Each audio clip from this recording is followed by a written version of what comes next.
Harold de Beaulieu, le clan malkavien, prologue. Ce chapitre doit être joué en solo. Les fortes chutes de neige de ce soir rendent la visibilité presque nulle sur la route. La radio diffuse la même tribune sur les événements internationaux que vous avez entendus toute la semaine. Votre relation avec votre femme, depuis 7 ans, Barbara, ne va pas très bien. Ce soir, comme tant d'autres nuits, vous êtes rentré chez vous en étant accueilli froidement. Son silence en disait long sur son humeur. Il n'a pas fallu longtemps pour qu'une dispute éclate, et comme d'habitude, vous avez préféré retourner au bureau pour lui laisser de l'espace. Votre bureau est votre sanctuaire, le seul endroit de la ville où vous avez l'impression d'avoir encore le contrôle sur les choses. Dans cet espace, vous vous sentez utile, nécessaire même. Alors que vous conduisez dans la neige, vous commencez à voir la silhouette du bâtiment se dresser, droit et sombre dans la nuit. Seule la lumière au-dessus de la porte d'entrée est restée allumée. Vous garez votre véhicule dans le stationnement d'à côté. Un demi-pied de neige s'est déjà accumulé. Vous vous demandez si vous allez être coincé ici et vous commencez à penser que cela pourrait être une bonne chose. Vous montez les marches et déverrouillez la porte d'entrée. En marchant dans le couloir menant à votre bureau, vous avez l'impression que quelqu'un a marché sur votre tombe. Vous ouvrez la porte et poussez un soupir de soulagement alors que vos yeux fixent la pièce si familière. Mais où est votre miroir ? Et pourquoi y a-t-il des papiers en tas sur votre bureau ? Est-ce une effraction ? Votre première pensée est d'appeler la police, mais que vont-ils dire si ce n'est qu'une maladresse de la femme de ménage ? Vous pensez qu'il serait peut-être préférable de jeter un coup d'œil avant d'appeler les flics. De cette façon, vous pourrez également leur donner plus d'informations lorsqu'ils se présenteront. Bonjour à toutes et tous, vampires de Montréal, bienvenue sur le prologue de Monsieur Beaulieu qui vient de rejoindre son appartement. Alors, c'est le second prologue de Vampire Chapters. Là, on oublie carrément les combats, puisqu'on va avoir affaire à quelqu'un qui est plutôt axé sur l'investigation pure de dur. On voit en athlétisme 0, bagarre 0, arme 0. Un petit point en furtivité uniquement. Alors j'ai pas pris les cartes de ces disciplines puisque on est encore en mode humain pour l'instant. On n'a pas été mordu comme avec Arène au premier prologue. Et en compétence, on est plutôt persuasif, on a de l'intuition, on est à même de faire des subterfuges, pas d'intimidation visiblement, on n'a pas la carrure pour ça. Et sinon, par rapport à l'attribut mental, on est doué en recherche, en vigilance, rien en occultisme. Et ethnologie, on a seulement un succès automatique. Ah, j'y ai pensé parce que j'ai remis aussi sur sa fiche la pastille verte là pour me rappeler que les compétences ce sont des succès automatiques et on ne jette un nombre de dés que en fonction de l'attribut. Anxiété, tiens j'ai pas fait gaffe à ça, je l'ai pas lu sur Arène. Moins 1 dé au test de social pour chaque 2 points de soif. Ah oui c'est vrai, c'est propre à Harold, c'est pour ça que c'était pas sur Arène. Ok, pénalité maximum de 2 dés. Ah ouais, il faut pas qu'il soit anxieux, pépère. Moins 1 dé au test de social. Ça fait beaucoup, hein. Ça fait beaucoup. Bon, enfin bon, on verra. Ensuite, qu'est-ce qu'il faut savoir ? Alors, nombre de points de vie, malheureusement que 4 pour Harold. 5 en volonté pour la relance de dés. Et puis en soif, pour l'instant, on ne s'en occupe pas. Ah tiens, je vois ici la carte humanité que j'avais oublié de mettre à Arène. Tout le monde commence avec une humanité de 7 hein, qui est la plus forte valeur. Votre moralité est toujours intacte malgré les horreurs de votre nouvelle non-vie. Alors, je l'ai placé là pour m'en rappeler, même si dans ce prologue, on va pas y faire référence. J'ai pas pris de carte de combat, puisque dans l'idée, on ne va pas en avoir besoin. Je vois que le carnet n'a pas été manipulé là. Ça voudrait dire que j'ai pas placé... Ah si, j'ai pourtant placé un errata sur cette page-là. Mais il n'a pas été si manipulé que ça. Ok, eh ben écoutez, on y va. Alors, Harold, on le resitue dans son bureau à l'entrée. Ici, on a sa porte d'entrée. Et puis, on voit qu'on va avoir 4 points d'intérêt dans cette pièce. Alors, on y va. Nous nous rendons à la page 4. Lydia Moscato. Alors, regardez ça. Dès qu'on ouvre et après le chapitrage, on a une dame, Lydia Moscato. Alors, pour l'instant, on sait qu'elle n'est pas dans le bureau. Qui est cette madame, sachant que notre épouse s'appelle Barbara? On y va avec, en D1, lisez l'événement E1. Alors attendez, on reprend par rapport aux objectifs, pardon. Découvrez ce qui est arrivé à votre bureau. Lisez l'événement E1. Alors E1, il pourrait mettre la page, c'est quand même mieux. Investigation. Et oui, là, faut pas se planter. Hein. Dans le prologue, ça, les dés, ça fait référence à Lydia. On a un chapitre investigation et là, on doit se rendre au chapitre événement qui se trouve être où ça? HG bibliothèque. Oh oh. Déduction finale. Ah d'accord, je ne trouve pas de chapitre événement. Alors c'est peut-être moi qui me plante. Hein.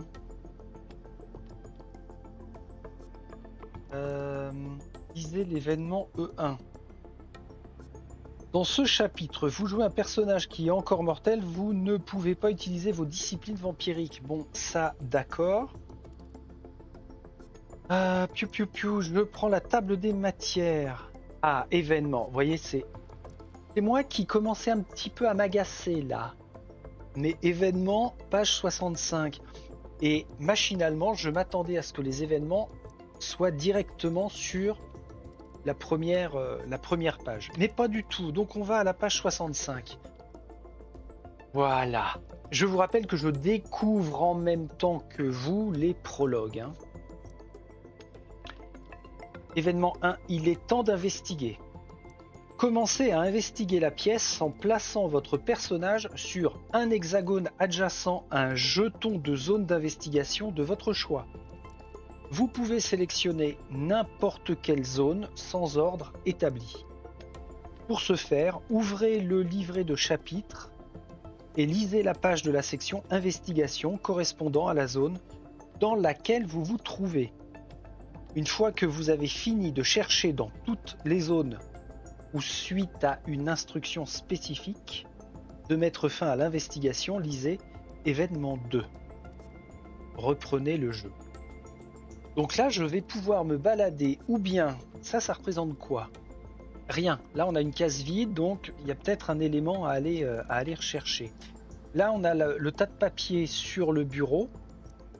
Ici, ça représente quoi? Notre ordinateur portable, a priori, et ici, la plante. On voit qu'il y a la plante. Je vais aller dans le... Au niveau du 1, là, qu'est-ce qu'il y a? Alors, je fais ça. Là, je suis à fond dans les demeures de l'épouvante. Hein. Ça me plaît beaucoup, pour ceux qui connaissent. Donc, 1, c'est quoi? Je veux quoi? D1. Je sais que c'est pas le bureau. Il va falloir que je reprenne la table des matières. Numéro 1, canapé. Ah bon?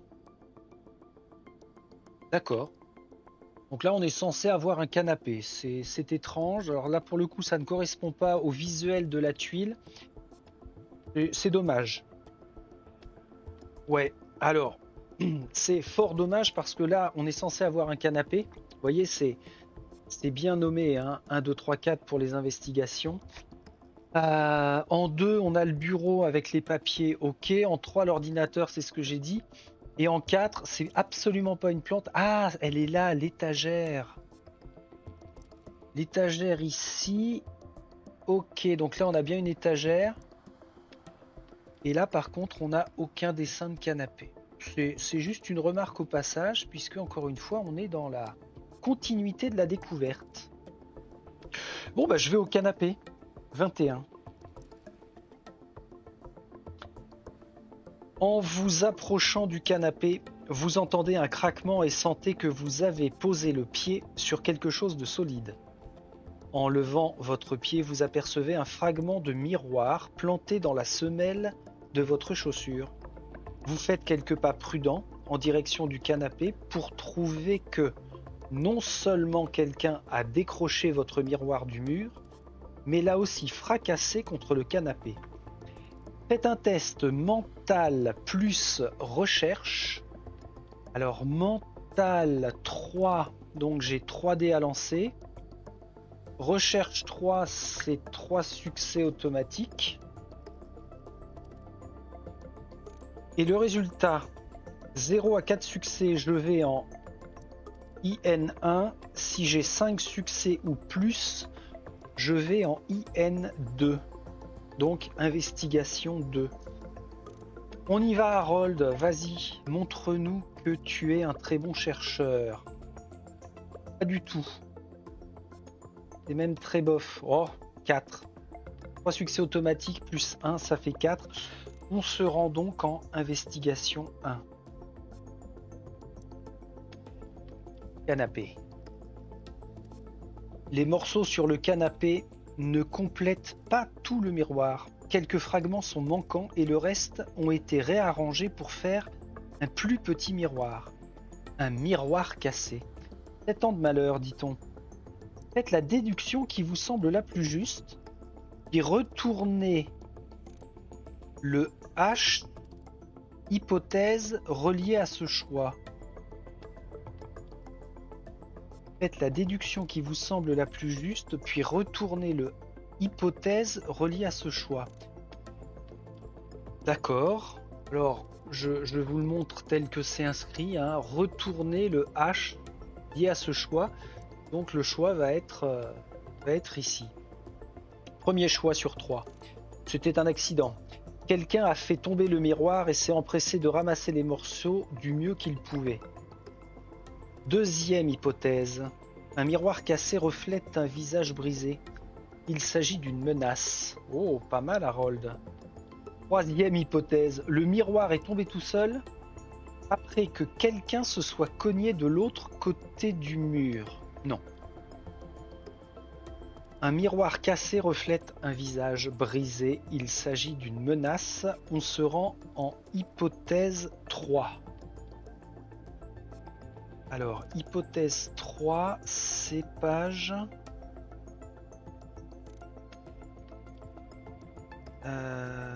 Eh ben, on ne sait pas. Vous voyez là que je vous montre lire H3. Si je veux savoir hypothèse, ici il n'y a pas, donc je suis obligé de rechercher comme ça en feuilletant. Bureau, ordinateur, bibliothèque, bah oui c'est normal, on a 4 endroits à chercher, déduction finale. Ça c'est à la fin, ça peut pas être ça. H3, je ne vois pas de H3. Alors c'est peut-être à la fin.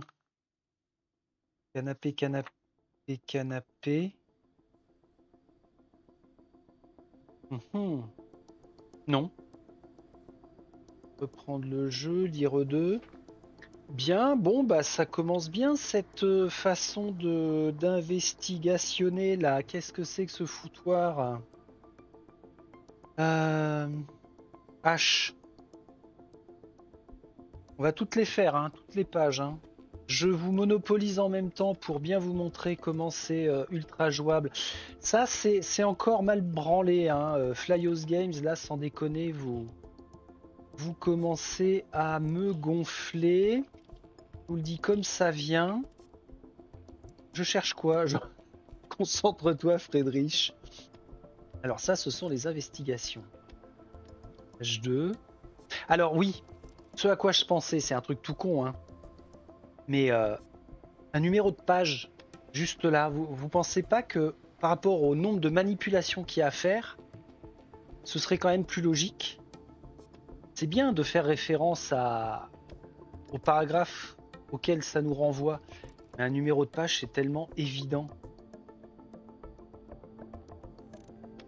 Donc, canapé. Ouais. Et j'ai pas de... À quoi je pensais? Concentration. Je n'ai pas d'errata là-dessus par contre. Là on est en G. Ou alors G, il faut comprendre H. Parce que après là on a le G. Le bureau, on a l'investigation, en découle les G. Bon, ouais, ça doit être ça. Ça doit être ça. Ça veut dire que je suis en hypothèse de un miroir cassé reflète un visage brisé. Il s'agit d'une menace. Lire H3. On va se rendre à G3. Vous vous demandez si un patient de vos collègues aurait pu entrer dans votre bureau et, dans un accès de colère, fracasser le miroir sur le canapé. Vous vous souvenez avoir verrouillé la porte quand vous avez quitté le bureau plus tôt aujourd'hui. Quiconque est entré devait avoir la clé. Est-ce que ça pourrait être? Vous coupez court à vos pensées. C'est vrai que vous avez eu beaucoup de nouveaux clients et Dave, le propriétaire de la clinique, se montrait un peu jaloux l'autre jour. Est-ce une menace? Dave a les clés de tous les bureaux et est assez intelligent pour dissimuler un message dans un accident mis en scène. Retirez le jeton investigation numéro 1 de la tuile. Prenez un jeton succès d'investigation. Alors celui-ci va là et les succès d'investigation, que l'on revoit ce que c'est. Succès d'investigation, c'est en fait le même symbole qu'investigation, mais avec la coche. La coche qui nous dit oui, c'est validé. Donc j'en prends un. On place ça sur le plateau d'Harold. Oh non, tiens, on va les mettre là. Pour le fun, ça c'est fait. Et de 1. Si tous les jetons zone d'investigation ont été retirés de la tuile, allez en événement 2. Sinon, reprenez le jeu. Ok. Ok. Alors, en fin de vidéo, pour chaque prologue, hein, je vous donnerai mon ressenti. Là, je vais me reconcentrer pour reprendre l'histoire qui me paraît être assez sympa. On va faire dans l'ordre. Là, il y avait la bibliothèque, l'ordinateur, le bureau, là. Donc, je me rends ici. Et nous allons... Alors, c'est pas le canapé. On a dit que c'était le bureau 29. Votre bureau est sans dessus-dessous. Quelqu'un a éparpillé tous vos papiers et vos fournitures. Vos cadres photos ont été renversés. La plupart de vos précieux stylos ont été cassés et l'encre s'est déversée sur vos dossiers. On peut ranger la surface du bureau ou bien inspecter les tiroirs. Ah ouais, je vais inspecter les tiroirs. Quelqu'un a joué avec vos papiers. Vous vous souvenez de la note à propos de la numérisation de vos fichiers et vous savez que vous êtes en retard sur cette tâche. Si c'est l'idée que quelqu'un se fait d'un rappel, il aura cher à payer. Vous ouvrez chaque dossier et triez les feuilles volantes pour les remettre en ordre. Quelqu'un a laissé des notes partout dans vos dossiers. Quelques mots ont été encerclés ou ajoutés. Faites un test mental plus vigilance Mental plus vigilance. Vigilance. Aïe, aïe, aïe. On n'a que 2 succès automatiques par contre. Et il serait bien d'avoir 4 succès. Oh! C'est pas mal. 0 à 3 succès, on va en investigation 3. Alors que 4 succès et plus, on va en investigation 4. Et si vous avez le jeton indice numéro 1, lire investigation 4. Je vous montre. Alors, ce qu'il faut comprendre visiblement, c'est que ou bien si on n'a pas le jeton d'investigation indice numéro 1, on est obligé de faire le test. Par contre, si on a le fameux jeton, eh bien, on va directement en investigation 4 sans avoir à faire de jet. Bon, là, c'est pas le cas. Et heureusement, vigilance, 2 succès automatiques plus 2 succès sur les dés. J'atteins bien 4, donc on va en investigation 4. Oui. Les mots encerclés, les commentaires ajoutés dans la marge. On dirait que quelqu'un a voulu vous laisser un message. La plupart des dossiers qui ont été manipulés traitent de victimes d'abus, de patients violents et de patients atteints de troubles dissociatifs. De plus, les notes semblent indiquer un jugement chronique. La personne qui a écrit les notes prétend analyser les patients seulement via l'information que vous avez laissée, comme si elle jouait au psychiatre. Faites la déduction qui vous semble la plus juste, puis retournez le H hypothèse relié à ce choix. Alors, le terme retourner l'hypothèse reliée à ce choix, ça ne veut rien dire. Ou alors c'est une expression typique qui n'a pas été traduite classiquement. Je sais pas. Bon bref, faites le choix en fonction de ce que l'on a déduit. Encore 3 hypothèses. Les notes concernent des patients à tendance extrême. La personne qui a fait cela ressentait une attirance envers ces cas parce qu'ils lui ressemblent. Les notes sont un reflet de ces fantasmes. Hypothèse numéro 2. Toutes les notes ont été laissées sur des dossiers clos. La personne qui a fait cela a voulu souligner vos échecs passés et mettre en évidence votre manque d'expérience. Hypothèse 3. Le contenu des notes est un bluff. N'importe qui aurait pu faire des suppositions basées sur vos observations. Vous devriez plutôt vous concentrer sur l'écriture. Ça pourrait être un indice. Si je suis doué en graphologie, mais ça on ne le sait pas, ça peut être quoi? Recherche ou vigilance? Ah, on va se concentrer sur l'écriture. On va en, non pas H4, mais en G4. Il n'y a pas beaucoup de personnes dans cette clinique qui en connaissent sur vos observations ou sur les patients qui vous ont consulté. En regardant de plus près l'écriture, vous remarquez qu'elle pourrait pointer vers l'un de vos collègues, mais vous prenez conscience qu'elle est étrangement similaire à celle de votre patiente Lydia Moscato. Pourrait-elle être derrière ça? Retirez le jeton investigation numéro 2. Prenez le jeton indice 2. Jeton indice, alors c'est ça, les jetons indices numéro 2. C'est la clé. Donc j'ai l'indice numéro 2. Ok. Si tous les jetons de la zone ont été retirés, on va en événement 2, sinon reprenez le jeu. Alors c'est bien, ça nous amène sur la bonne piste parce que je vous rappelle qu'en feuilletant le carnet, on a carrément dès les premières pages Lydia Moscato qui apparaît. Est-ce que c'est grave ou pas? Ou moi machinalement je suis en train de me dire ça aurait été plus logique de mettre tout le paragraphe, tout ce qui concerne Lydia à la fin pour se préserver d'un éventuel spoil. Bon, mais on avance, c'est une évidence.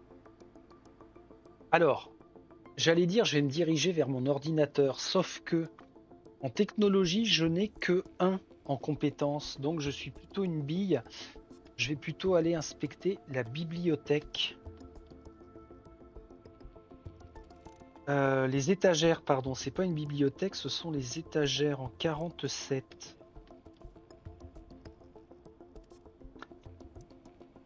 Les livres sur votre bibliothèque ne sont pas les vôtres. Normalement, vous gardez du matériel de référence sur la psychothérapie, la thérapie comportementale et la dissonance cognitive. Ce soir, à la place de vos livres habituels, vous remarquez les livres suivants. Traité sur les apparitions spirituelles et les vampires ou revenants de Hongrie. Moldavie et Hall, de Antoine-Augustin Calmet. Deuxième livre, La maison près du cimetière, de Joseph Sheridan Le Fanu. Troisième, Au-delà des portes des rêves, de Lynn Carter, édition Livre Belmont. Le quatrième, Plaidoyer pour Gilles de Rais, de Jean-Pierre Bayard. Y a-t-il un indice qui se cache dans ces livres? Faites un test mental plus vigilance. 0 à 3 succès, on va en investigation 1. 4 succès ou plus, on va en investigation 2. Et ben c'est parti. Mental plus vigilance. Ah zut, vigilance c'est encore que 2 et mental je jette 3. Vas-y Harold, concentre-toi. Alors ici je vous le montre, il est coincé contre le mur. Encore une fois de justesse, hein, mais 2 et 2, 4. Investigation 2. Les livres ont tous un aspect en commun. Les vampires.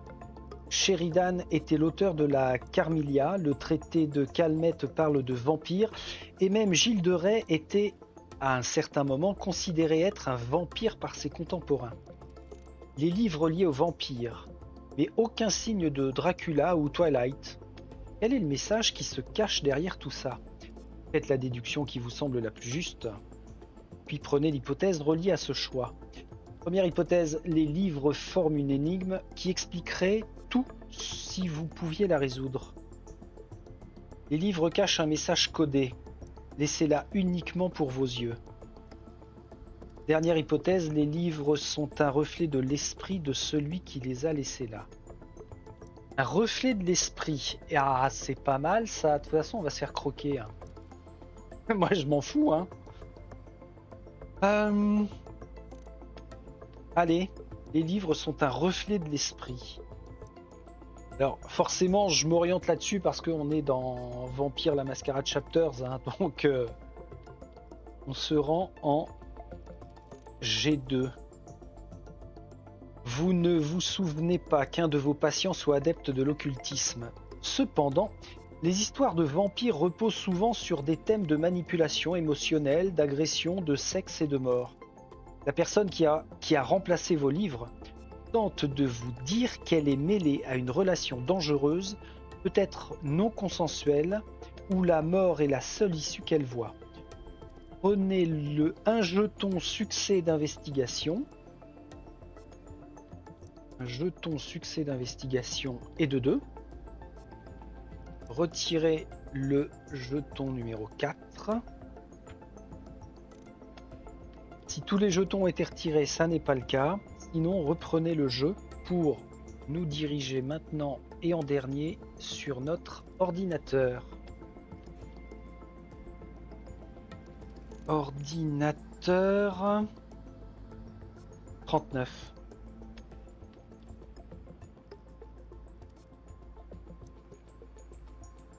Votre ordinateur est allumé, mais l'écran est éteint. Vous ne vous souvenez pas avoir laissé votre ordinateur en fonction en quittant votre cabinet. Quand l'écran s'allume, vous êtes salué par un bureau inconnu. Une multitude de fichiers audio et vidéo s'y trouvent, mais aucun signe de votre travail ou de vos dossiers personnels. Vous ne voulez pas les ouvrir, mais votre curiosité l'emporte. Avec une main, vous attrapez le téléphone et composez le 911, pendant qu'avec l'autre, vous faites glisser le curseur sur une des icônes. Avant que l'agent réponde, vous cliquez sur un fichier. C'est une vidéo de vous et votre femme au lit la nuit. La vidéo a été filmée par la fenêtre de votre chambre. Vous paniquez et vos pensées s'emballent. Est-ce du chantage? Si c'est le cas, devriez-vous vraiment appeler la police? S'ils la prennent, ils feront peut-être du mal à votre femme. Peu importe qui ils sont. Une curiosité morbide s'empare de vous. Vous raccrochez. Faites un test Aïe aïe aïe, fallait bien y venir. Hein. Faites un test mental et technologie. Pour que ce soit plutôt bien 4 succès, sinon ce sera de 0 à 3. Donc, je n'ai qu'un succès automatique. Je rejette quand même les 3D grâce au mental. Allez, fort mental. Non, je suis perturbé. Harold est perturbé, sauf que je peux consommer un point de volonté pour relancer 2D. Oh là là, belle concentration, Harold, je suis fier de toi.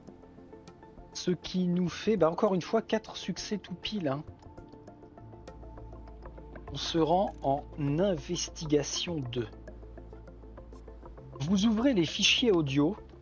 Ce sont des enregistrements des séances de thérapie avec vos patients. Quelques-uns ont clairement été enregistrés de l'intérieur de votre bureau, d'autres de l'extérieur. Les enregistrements remontent jusqu'à 2 ans auparavant et ils couvrent presque tous vos patients, à l'exception de Lydia. C'était facile à rater, mais après quelques minutes d'examen, vous vous rendez compte que tout ce que vous aviez sur Lydia Moscato a été supprimé. Faites la déduction qui vous semble la plus juste. Première hypothèse, un de vos collègues tente de saboter votre travail. Seconde hypothèse, Lydia est derrière tout ça et essaie de couvrir ses traces. Ou enfin, quelqu'un tente de vous faire chanter. Alors attention, là on va espérer que ça reste relativement logique par rapport à mon cerveau. Un de vos collègues tente de saboter votre travail. On a le miroir. On a les livres dans la bibliothèque. Les dossiers. Saboter mon travail, ce serait vraiment ultra maladroit. Avec le nombre de semblants de pistes qu'il a laissé. Ou alors Lydia est derrière tout ça et essaie de couvrir ses traces. Elle est nulle. Elle est vraiment très très nulle, la bougresse. Quelqu'un tente de vous faire chanter. Par rapport aux vidéos... Oui, allez, quelqu'un tente de nous faire chanter. H3. À vos yeux, c'est une tentative de chantage. Cependant, il n'y a pas de demande de rançon, ni aucune requête dans vos fichiers. Peut-être que les demandes ont été laissées ailleurs, dans votre bureau. Prenez un jeton succès d'investigation.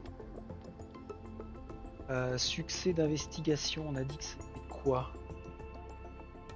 Oui, si, c'est ça. Ça m'en fait 3. Retirez le jeton numéro 3 de la tuile. Ok. Si tous les jetons de la zone ont été retirés de la tuile, on va à l'événement 2. Ah, alors, je suis en train de m'apercevoir quelque chose. C'est que, par rapport à mes choix dans les hypothèses, au final, je n'ai gagné qu'un seul jeton indice. Sur 4. Est-ce que c'est parce que je me suis mal orienté? On va le voir. Événement 2. L'arrivée de Lydia. On frappe doucement à la porte. Dans l'embrasure se tient l'une de vos plus anciennes patientes récurrentes, Lydia Moscato. Elle entre dans votre bureau, mystérieuse et charismatique. Cette attitude lui va bien, mais ce n'est pas habituel. Que se passe-t-il ce soir? Placez votre miniature et le PNJ Lydia Moscato numéro 2 sur les hexagones indiqués. Je me rapproche de mon bureau, orienté vers la porte. Lydia, donc on a dit, c'est le PNJ numéro 2. Alors, petite astuce qui va vraiment servir, vous voyez dans les sachets numérotés 1 à 25, je peux beaucoup plus facilement aller récupérer la figurine numéro 2. Alors, ça représente quand même... Tiens, la voilà. Ça représente quand même 25 standees, hein, mais... Crac, n'oubliez pas de conserver le sens de la flèche et de vérifier comment c'est positionné. Donc, Miss Moscato est là. Et on nous indique qu'il y a des phases de dialogue possibles avec elle. Lire le dialogue de Lydia D1. Voilà à quoi ressemble Lydia Moscato. Elle est un petit peu lascive quand même, cette jeune femme. Calmez-vous, madame. Lydia entre dans votre bureau, elle se penche contre le cadre de porte et jette un long regard dans la pièce. Bonsoir, Harold. Mademoiselle Moscato, que faites-vous ici? Nous sommes fermés. Bégayez-vous. Je suis venu vous voir, Harold. J'avais besoin de vous voir. Lydia continue à regarder autour presque comme si elle s'attendait à ce que quelqu'un d'autre soit là. Elle n'est pas censée être là. À vrai dire, vous n'aviez pas verrouillé la porte derrière vous? Tout de même, elle a peut-être besoin d'aide et en tant que thérapeute, vous vous sentez appelé à l'aide. Vous vous sentez appelé à aider par contre. Premier choix, renvoyez-la. En faisant un test social plus intimidation. Mon pauvre Harold, intimidation t'as rien. Alors ceci dit, seulement avec une difficulté de 2. Ou alors, essayez de comprendre ce qu'elle veut. Pour ça, il va falloir faire un test social plus intuition de difficulté 3. Alors, la renvoyer, non, ça n'a pas d'intérêt. Je veux comprendre le pourquoi de sa venue.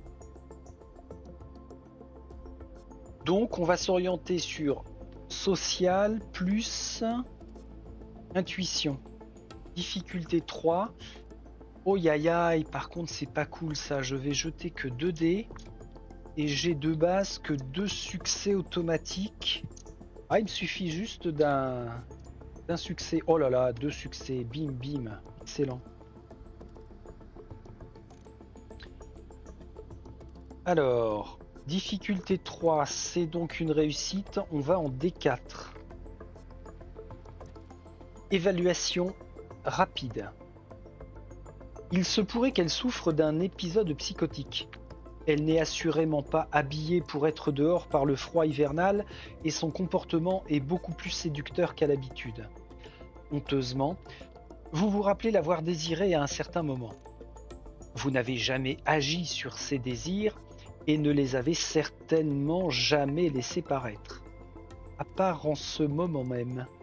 La façon dont elle est habillée, son rouge à lèvres foncé, comme si elle savait précisément ce que vous trouvez attirant. Si vous avez le jeton indice, numéro 2, oui, I got it. Lisez D7. Donc là, j'y vais direct en fait. Et si je n'avais pas eu le jeton indice numéro 2, il aurait fallu que je fasse un choix entre ne pas lui faire confiance ou demandez-lui ce qu'elle veut. Mais là, grâce à notre indice numéro 2, on va directement en D7. La coupable. C'était elle depuis le début. Vous vous précipitez vers le téléphone pour appeler la police. Alors que vous attrapez le combiné, Lydia fait quelques enjambées rapides dans votre bureau et vous arrache le câble de la prise. Elle a dû voir votre réaction car elle change son comportement immédiatement. Asseyez-vous, Harold. Mettez-vous à l'aise. Sa voix redevient aguicheuse. Elle s'avance langoureusement vers votre bureau et se penche au-dessus. Vous ne le regretterez pas? Alors, 2 possibilités. Vous la raisonnez, vous lui obéissez. Harold, écoute. Barbara n'avait qu'à pas, une énième fois, te rentrer dans l'art après une journée épuisante. J'obéis à Lydia. On se rend en D10.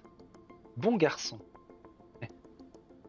La soumission est un bon début, Harold. Je sais à quel point cela doit être difficile pour vous. Je sais que vous voudriez que ce soit moi qui soit soumise. Elle laisse paraître un sourire et vous fait un clin d'œil. Je vous connais, Harold. Je sais que vous êtes malheureux dernièrement. Et je sais que vous avez toujours voulu en savoir davantage sur moi. Elle dit cela en jouant avec le col de sa robe. Elle vous empêche de vous concentrer. Je vous offre cette chance ce soir, Harold. Vous tentez de rester stoïque. Hop, hop, hop, attention. Gommette rouge égale errata. Livre d'histoire, intro malcavien, on y est. La difficulté du test de compétence devrait être de 3 au lieu de 2. Social et intimidation. Mais intimidation. Intimidation, on n'a rien. Aucun succès automatique. Si ça avait été une difficulté de 2. Ah bah oui, mais alors là c'est... Excusez-moi, monsieur Flyos, mais en fait... Comment on peut réussir ça? Est-ce que j'aurais pas loupé quelque chose? Parce que j'ai rien en intimidation. C'est le démarrage du jeu, j'ai pas pu dépenser de points d'expérience pour mettre une coche. Je n'ai que 2 dés à lancer en social, jamais je peux faire 3 succès. Ah si, pardon. Avec double croc. Mais là c'est un échec, ce qui est logique. Ah oui. Alors que si ça avait été une difficulté de 2 comme ils l'ont indiqué initialement, il y aurait eu plus de chance. Bon, ok, je n'ai rien dit. C'est donc un échec vis-à-vis de la ténacité de Lydia. Échec D12. Faible volonté. Vous avez du mal à garder l'esprit clair, Harold? Lydia est clairement amusée et déçue. Peut-être que vous étiez une erreur. J'en ai eu ma part dans le passé. Je vais être franche avec vous. Vous avez une chance. Faites que ça vaille mon temps ou vous le regretterez. Vous pensez comprendre ce qui se passe vraiment? Lire la déduction finale, page 57. Ben voilà, c'est pas compliqué d'indiquer des pages. Déduction finale. Qui se présente comme ceci. La déduction finale met fin à la séquence d'investigation.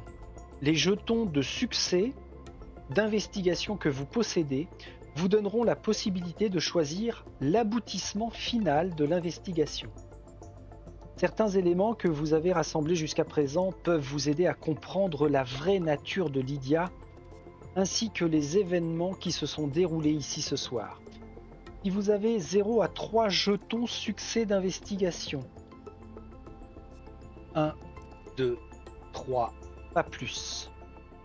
Lire la déduction finale, numéro 1.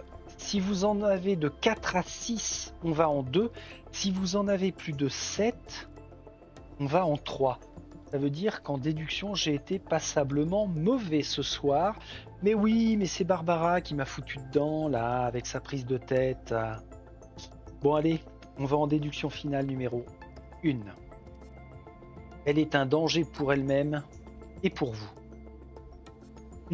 Lydia ne joue pas de rôle. Elle s'est mise dans l'illusion qu'elle est une partie centrale de votre vie, allant jusqu'à entrer dans votre bureau et s'immiscer dans vos dossiers. Lydia subit un épisode psychotique, un trouble sous-jacent qu'elle pourrait... Non, pardon, on va reprendre. Lydia subit un épisode psychotique, point. Un trouble sous-jacent pourrait être à l'origine, point. Vous lui faites savoir une fois de plus qu'elle a besoin d'aide. On va en déduction finale numéro 4, ou alors Lydia est une dangereuse harceleur qui a consacré son temps à vous espionner et qui désire ultimement vivre votre vie. On va en déduction finale numéro 5. Bon bah là clairement on s'oriente dans l'un ou l'autre cas sur une mauvaise déduction, donc je pense qu'elle subit un épisode psychotique. Déduction numéro 4. Fardeau. Lydia est déçue. Elle attendait mieux de vous. Elle voulait voir si vous étiez capable d'observer au-delà des apparences. Peut-être qu'elle aurait dû être plus sèche, plus directe. Elle devra vous consacrer beaucoup d'efforts. Prenez la carte effet numéro 11 qui s'appelle Gauche. Alors, numéro 11. Celle-ci. Gauche. Pied va dans ma bouche. Moins 2 dés à votre prochain test de social. Défaussé après utilisation ou à la fin du prochain chapitre. D'accord, donc j'ai un malus de moins 2 sur mon prochain test social. C'est ballot. Je me suis vraiment planté. Hein. Fin du prologue malcavien. Vous pouvez lire la conclusion au verso de la page d'introduction du prologue dans le livre d'histoire. Ah ah!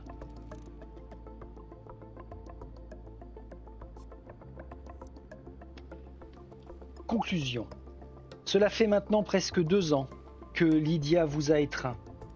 Mais vous vous souvenez distinctement de tout, son approche sensuelle, la manière charnelle avec laquelle elle s'est soudée à votre gorge, les affres du plaisir qui ont rapidement suivi, puis la mort, la panique. Du sang remplissant votre bouche et vos poumons alors que votre esprit descendait dans l'abîme. Pendant un moment qui a semblé infini, vous avez été plongé dans un endroit sombre, entre panique et folie. Puis vos yeux se sont ouverts et vous vous êtes réveillé dans un monde complètement différent. Vous êtes maintenant un Malkavien, le clan fou, comme il est souvent appelé. En réalité, les Malkaviens voient le monde pour ce qu'il est réellement. Lydia vous a appris à vous nourrir de sang et vous a fait connaître les clans de la Camarilla. Elle vous a tout enseigné sur la société de la nuit, en particulier en ce qui concerne les 6 traditions. La mascarade, le domaine, la progéniture, la responsabilité, l'hospitalité et la destruction. Vous êtes devenu comme elle, un fervent partisan de ces piliers séculaires destinés à protéger votre espèce pendant des siècles. Vous êtes membre de la Camarilla à part entière. Ce soir, une tempête fait rage. Lorsque vous regardez par la fenêtre, vous apercevez parfois des éclairs. Le tonnerre gronde en arrière-plan. Cela ressemble presque à une sorte de préfiguration, comme si un changement violent se préparait. Votre sire, Lydia, vous a quitté il n'y a pas longtemps. Avant de partir, elle vous a informé d'une rencontre urgente de l'Elysium que le prince tiendrait demain soir. Tout le monde vous a invité. Vous supposez que cela concerne l'étrange disparition d'un groupe d'artistes proches de Betty, l'allié de Lydia. Vos yeux retournent à la fenêtre et vous regardez les gouttelettes de pluie s'écouler lentement. Vous êtes presque hypnotisé par la vue des gouttes qui se rencontrent et se percutent pour s'unir ensuite. Le bruit de la foudre vous sort de votre rêverie. Il est temps d'aller chasser. Vous devrez calmer votre soif avant la réunion de demain soir. Gagnez 1 point d'expérience chacun en récompense. Vous pouvez maintenant jouer les autres prologues ou lire l'introduction à la campagne, page 21. Non, nous nous orienterons sur la lecture des autres prologues. Et le prochain à passer, ce sera Samuel Armstrong. Alors ça veut dire que le chapitre est maintenant clos. Je retire la carte gauche qui finalement ne servira pas. On a dit que c'était la numéro 11, alors bien penser à les reclasser correctement. Pour mémoire, je vous rappelle que les cartes effets... Alors, je vous vire ça. Les cartes effets, il y en a vraiment beaucoup. Elles sont toutes numérotées et ça me prend quand même deux grands présentoirs de cartes de visite. Mais au moins, c'est vraiment très pratique comme ça pour les manipuler. Ok, Ok, ok, bah voilà ce nouveau prologue avec Harold de Beaulieu qui est alors franchement complètement différent de ce que l'on a vécu avec Arène. Est-ce que ça m'a plu? Oui. Alors, le passage d'agacement sur la manipulation que l'on a à faire dans le carnet, franchement, c'est idiot d'avoir conçu le carnet sans faire référence aux numérotations de pages. C'est quand même pas grand-chose. Sauf qu'ils savaient qu'ils allaient aussi se planter sur les numérotations de pages. Non, blague mise à part, c'est vrai que... Pourquoi je râlais? Je râlais pour les fameux plantages quand on est en investigation et que l'on doit se rendre non pas en H, mais en G. Ça a l'air de rien comme ça, mais je comprends pas comment ils ont pu se gourer comme ça. C'est... Bref. Alors le sachant maintenant, ça permet pour les prochains chapitres de se dire que dès que nous avons affaire à de l'investigation dans un lieu, eh bien en fait, les résultats se trouvent juste après. Tout bêtement, on n'a pas besoin d'aller chercher plus loin. C'est contingenté comme ça.